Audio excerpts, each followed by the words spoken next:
walking in my purpose, baby. Just getting started, I ain't even scratching surface, baby. Yeah. Hey family, let's take a purposeful pause just to reflect on something that my husband and I were discussing earlier today. We were talking about the difference between head knowledge and heart knowledge. Because see, now on the surface, most of us really do know when something is wrong. We really know lying is wrong. We know cheating is wrong. We even know that sin will separate us from God.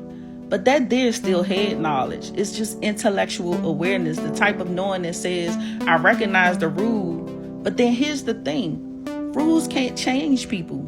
It's revelation that does. See, heart knowledge is different. That's when truth moves from your head to your very soul.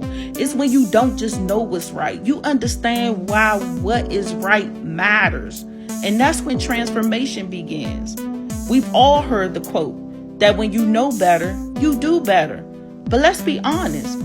People do know better sometimes, and they still don't change. So then that leads me to the real question. What kind of knowing are we really talking about? Because the kind of knowing that leads to change isn't just about facts. It's about faith.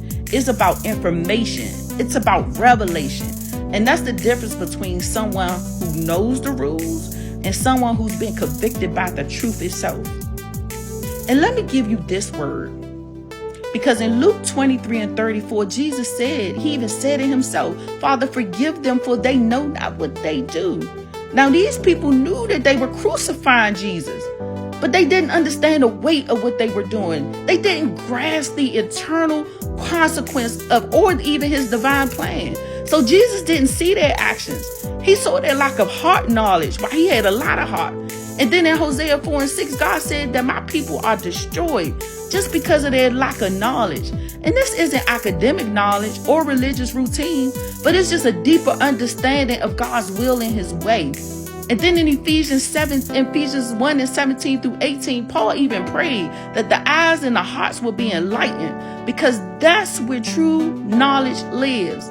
So here's what my husband and I came to the realization, that people don't do better just because they know right from wrong. They do better when they understand why it matters to live right. When they grasp the impact of sin, the cost of disobedience, or even the depth of God's love and the freedom found in grace, that's when real change happens.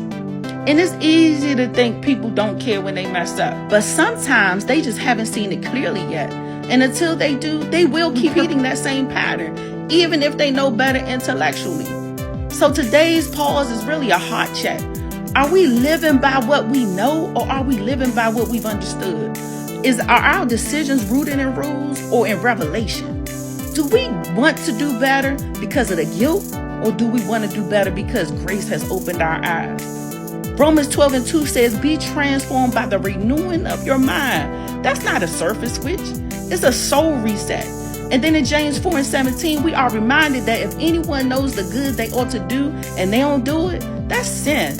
So yes, knowledge brings about responsibility, but revelation, that brings power. And here's the real truth. When you know better, not just in your head, but really in your heart, you don't just act differently, you become different. So today, just pause with me.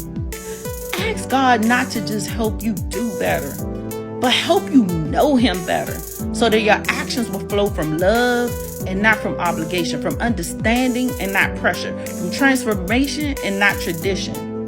Let's grow from knowledge to knowing. Peace. I just been walking in my purpose, baby. Just